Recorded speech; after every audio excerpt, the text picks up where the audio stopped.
నమస్తే, welcome to hit TV. ఈ రోజు మనతో పాటు ప్రముఖ ఆధ్యాత్మికవేత్త, ఆస్ట్రాలజర్, అలాగే లైఫ్ కోచ్ ఆర్బి సుధా గారు మనతో పాటు ఉన్నారు. వారితో మాట్లాడి మరిన్ని విషయాలు తెలుసుకునే ప్రయత్నం చేద్దాం. నమస్తే మేడం. నమస్కారం అమ్మా. ఫైన్. మీరందరూ ఎలా ఉన్నారు? మేమంతా బాగున్నాం మ్యామ్. మ్యామ్, డిసెంబర్ నెలలో ఏ ఏ రాశుల వారికి ఎలా ఉండబోతుంది అంటారు? అంటే రాశి ప్రకారం మనం మాట్లాడే రాశి ప్రకారం. ప్రెడిక్షన్స్ కానీ సో ఫస్ట్ ఎప్పటికైనా సరే మనం మాట్లాడేది ఏంటంటే గోచారం మాట్లాడుకుంటాము. అంటే రాశి ఫలితాలు అంటాం తెలుగులో అనాలి అంటే. సో ఎప్పటికైనా సరే నవగ్రహాలు మూవ్ అవుతూనే ఉంటాయి, ఒక చోట ఉండవు. సో దాని ప్రకారమే మన రాశి ఫలితాలు చెప్పడం అనేది జరుగుతుంది. సో డిసెంబర్ నెలలో ఫస్ట్ గోచారం మాట్లాడి తర్వాత ఫలితాలు మాట్లాడుకుందాము. ఎప్పటికైనా నేను మొదలెట్టేది శనీశ్వరుడుతోనే మొదలెడతాను. సో లాస్ట్ మంత్ 28వ తారీఖు అంటే నవంబర్ 28వ తారీఖు ఆయన రిట్రోగ్రేషన్ అంటే వక్రగతి పోయి డైరెక్ట్ అయ్యారనమాట. ఆయన ఏంటంటే మీనంలో ఉన్నారు. అలాగే మనం చూసామని నెక్స్ట్ గ్రహం చాలా బలమైన గ్రహం, అన్ని బ్లెస్సింగ్స్ ఇచ్చే గ్రహం మనం ఎప్పుడు గురు గ్రహం మాట్లాడుకుంటూ ఉంటాము. గురువు ఏమో ఉచ్చ స్థితి నుంచి ఆయన మళ్ళా ఏంటంటే మిథునానికి వెళ్తున్నారు. అంటే ఏంటి, వక్రగతి పట్టి ఆయన మిథునానికి వెళ్తున్నారు అనమాట. ఎప్పుడు అది December 5th అనమాట.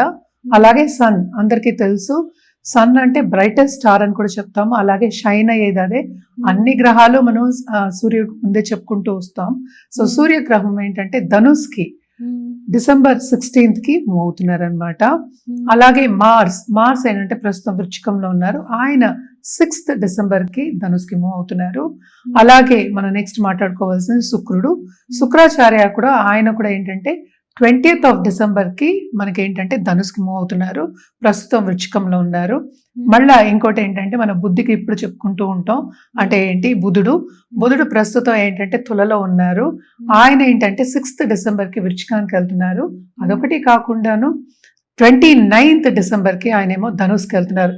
సో చాలా కూటమి అంటే 4 గ్రహాల కూటమి towards end of this month అంటే డిసెంబర్ నెలలో towards end of this month జరగబోతోంది. సో దాని ప్రకారం మనం చూసాము అంటే చాలా రాసుల వారికి ఎఫెక్ట్ అనేది ఉంటుందన్నమాట. అది నెగిటివ్ అవ్వచ్చు, అది పాజిటివ్ అవ్వచ్చు.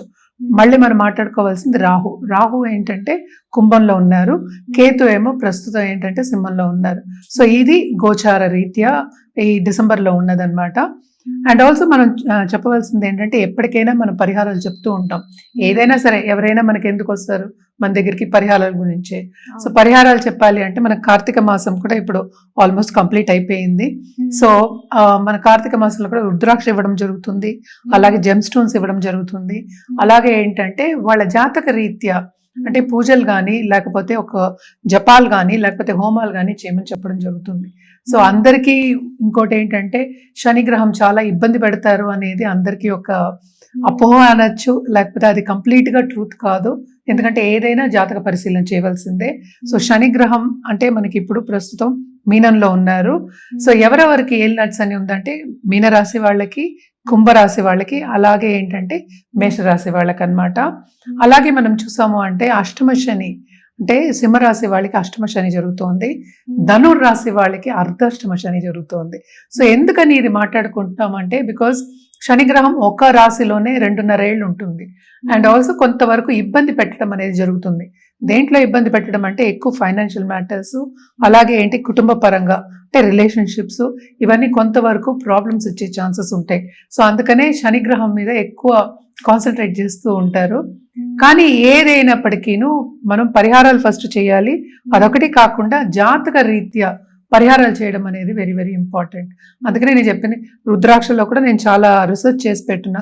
సో ఏ రాశి వాళ్ళకి ఏది వేసుకోవాలి, ఏ ముక్కి వేసుకోవాలి అనేది కూడా చెప్పడం జరుగుతుంది. ఏదైనా సరే మనం మాట్లాడేది ఏంటంటే మనకు రాశి వారిగా మాట్లాడుతున్నాము అంటే ఒక ఆస్పెక్టే తీసుకుంటున్నాం. ఇంకా నవగ్రహాలు ఉన్నాయి అంటే రాశి అంటే చంద్రుడు ఎక్కడ ఉంటే అది రాశి. సో రాశి వారిగా మాట్లాడుతున్నాం. కానీ మొత్తం జాతకం పరిశీలించిన తర్వాత దశా విశేషాలు చూసుకున్న తర్వాతే ఒక పరిహారం ఇవ్వడం అనేది జరుగుతుంది. సో జనరల్ పరిహారాలు అంటే ఎప్పటికైనా సరే దేవి పూజలు చేయమని చెప్తాం, శక్తి పూజలు. సో శక్తి లేకుండా ఏమీ లేదు. సో అన్నిటికీ మనకి శక్తి కావాలి కనుక తప్పక శక్తి పూజలు చేసేవాళ్ళు, అమ్మవారి పూజలు చేసేవాళ్ళు కంటిన్యూ చేయండి. అండ్ ఆల్సో ఎవరైనా స్టార్ట్ చేయాలనుకుంటే కూడా ఫస్ట్ లలితా సహస్రనామం రోజు పఠించడం, అట్లీస్ట్ ఒకసారి పఠించడం మొదలెడితే కనుక నెమ్మదిగా అదేంటంటే పాజిటివ్ దారిలో తీసుకెళ్తుంది అనమాట. ఈ డిసెంబర్ నెలలో తులారాశి వారికి ఎలా ఉండబోతుంది అంటారు? తులా రాశి వాళ్ళకి కొంతవరకు ఏంటంటే లక్ ఫేవర్ అవుతుంది, అంటే ఏంటి బ్లెస్సింగ్స్ ఉన్నాయి, ఎందుకంటే జూపిటర్ చూప్ అనేది ఉందన్నమాట. సో తప్పక వీళ్ళకి బాగానే ఉంటుందనే చెప్పుకోవాలి. కానీ ఇక్కడ ఏంటంటే ప్రాబ్లము 12th లార్డ్ ఏంటంటే మనకి కూడానే ఉన్నారు ఫస్ట్ వీక్, దాని తర్వాత సెకండ్ హౌస్కి వెళ్తున్నారు. సో తప్పక ఏదో విధంగా ఖర్చులు అనేవి మనకి ఎక్కువ కనిపిస్తున్నాయి. అంటే ఏంటి, ఇప్పుడు ఇలాగా శాలరీ వచ్చింది అలా ఖర్చు అయిపోతుంది, చాలా మంది చెప్తూ ఉంటారు మనకి. సో ఇలా ఖర్చు అయిపోతుంది అంటూ ఉంటారు. వీళ్ళకి అలాంటి పరిస్థితే మనకి కనిపిస్తోంది. కానీ ఏదైనా సరే దుబ్ర ఖర్చులు అనేవి ఎక్కువ కనిపించట్లేదు, ఏదైనా సరే శుభ ఖర్చులే కనిపిస్తున్నాయి. అలాగే కొత్తగా పెళ్లి కావాలి అనుకున్న వాళ్ళకి తప్పక ఏంటంటే కొంతవరకు జూపిటర్ బ్లెస్సింగ్స్ ఉన్నాయి కనుక మంచి సంబంధాలు వచ్చే ఛాన్సెస్ మనకి ఎక్కువ కనిపిస్తున్నాయి అన్నమాట. అలాగే ఈ రాశికి అధిపతి కూడా మనకి ఏంటంటే 2వ ఇంట్లో ఉంది. సో తప్పక ఫైనాన్షియల్ స్టెబిలిటీ అనేది ఉంది, కానీ ఖర్చులు అనేవి అధికం అనమాట. అది ఎలా వస్తుందో అలా వెళ్తూ ఉంటుంది అనమాట. అదొకటి కాకుండా 11th లో మనకి కేతు ఉన్నారు. సో ఇవన్నీ చూస్తుంటే ఏంటంటే కొంతవరకు వీళ్ళకి ఫైనాన్షియల్ ఇదేంటంటే ఈ యాంగ్జైటీ అనేది, ప్రెషర్ అనేది ఈ నెలలో ఉంటుందనేది కనిపిస్తుంది అనమాట. కెరియర్ పాత్రకు వచ్చేప్పటికీ వాళ్ళు ఏంటంటే కష్టపడి పనిచేస్తారు, శ్రమకి తగిన ఫలితం అనేది వీళ్ళకి కొంచెం తక్కువే కనిపిస్తోంది. పై వాళ్ళ మన్నన అనేది కంట్లో పడడం కానీ వాళ్ళకి ఎంకరేజ్మెంట్ కానీ తప్పక ఉంటుందన్నమాట.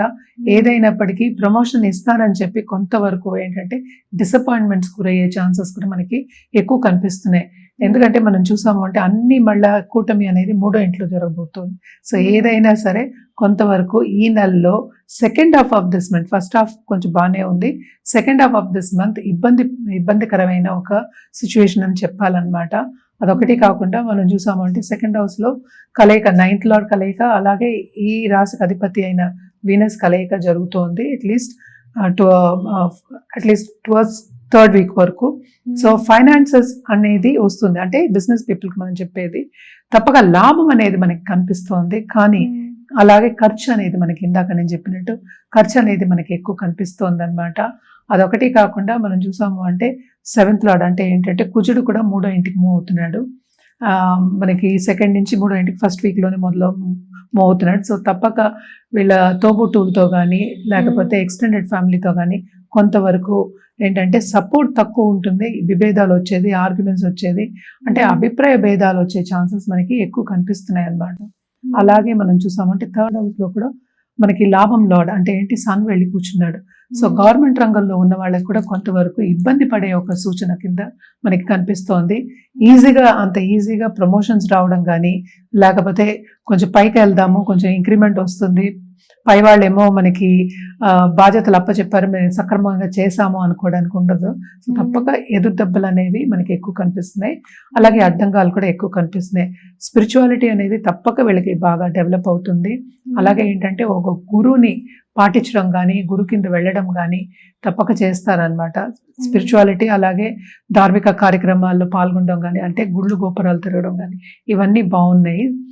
సో ఎప్పటికైనా సరే ఫిలాసఫికల్ నేచర్ ఎప్పుడు వస్తుంది, ఎప్పుడైనా లైఫ్లో కొంత ఇబ్బంది పడినప్పే వస్తుంది కనుక తప్పక కొంతవరకు వీళ్ళకి ఇబ్బందికరమైన ఒక మంత్ కింద మనం తులారాశి వాళ్ళకి తీసుకోవాలన్నమాట. అదొకటి కాకుండా మనం చూసాము అంటే ఇక్కడ 4th and 5th లార్డ్ అంటే శని గ్రహం కూడా మనకి 6వ ఇంట్లో ఉంది. సో ఎక్కడైనా సరే కష్టపడాలి అనేది తులారాశి వాళ్ళకి చెప్పడం జరుగుతుంది. మరి వీళ్ళు ఎటువంటి పరిహారం చేస్తే బాగుంటుంది? వీళ్ళు కూడా తప్పక ఏంటంటే లక్ష్మీదేవికి పూజించడం, నిత్యం పూజించడం మంచిదే కదా. ఒక తైల దీపం పెట్టుకోండి ఎవ్రీడే, అలాగే లక్ష్మీ సహస్రనామం చదువుకోవచ్చు, ఎవ్రీడే చదువుకోండి, చాలా మంచిది. కానీ ఫ్రైడే ఏంటంటే గోట్ మాత్రం ఆహారం పెట్టడం వెరీ వెరీ ఇంపార్టెంట్ అన్నమాట. తప్పక ఏంటంటే గుడికి వెళ్ళి దేవిని దర్శించుకోవడం, అంటే లక్ష్మీదేవి అయినా సరే ఏ శక్తి రూపమైనా సరే దర్శించుకోండి, చాలా చాలా మంచిది. అడ్డంగాలు రాకుండా ఉండాలి అంటే కనుక తప్పక లక్ష్మీ గణపతి పూజలు కానీ హోమాలు కానీ చేసుకోవడం అనేది వెరీ వెరీ ఇంపార్టెంట్ అన్నమాట. ఎటువంటి రుద్రాక్ష ధరిస్తే మంచిది? వీళ్ళగా షణ్ముఖి ధరించడం అనేది వెరీ వెరీ ఇంపార్టెంట్. అదొక్కటి కాకుండా త్రిముఖి, ఇవి రెండు చాలా ఇంపార్టెంట్ అన్నమాట. నవముఖి కూడా చెప్తాము, అంటే ఎప్పటికైనా సరే ఈ కాంబినేషన్స్ అని మనం జాతక రీత్యా చెప్పడం అనేది జరుగుతుంది అన్నమాట. అదొకటి కాకుండా మనకి గణేష్ రుద్రాక్ష కూడా దొరుకుతూ ఉంటుంది. సో చాలా మందికి ఏంటంటే బాగా అడ్డంగాలు వస్తూ ఉంటాయి, మనం ఏంటంటే మనం చేయలేకపోతున్నాం, ముందుకెళ్ళలేకపోతున్నాం అనుకునే అలా అభిప్రాయాలు ఉంటూ ఉంటాయి అన్నమాట. అలాంటి వాళ్ళకి ఎప్పటికైనా సరే గణేష్ రుద్రాక్ష ఇవ్వడం అనేది కూడా చేస్తూ ఉంటాం. వీళ్ళు కూడా గణేష్ రుద్రాక్ష వేసుకోవడం అనేది చాలా మంచిదన్నమాట. మరి ఈ రాశి వారు ఏ కలర్ వేసుకుంటే మంచిది అంటారు మేడం? వీళ్ళు తప్పక ఏంటంటే రోజ్ పింక్ నుంచి అటు సిల్వర్ వరకు వేసుకోవడం అనేది మంచిది. అదొకటి కాకుండా గ్రీన్ యాడ్ చేయండి దీంతో పాటు.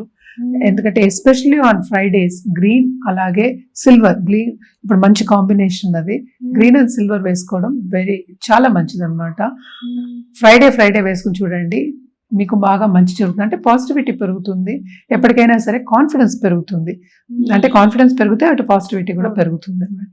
ఓకే.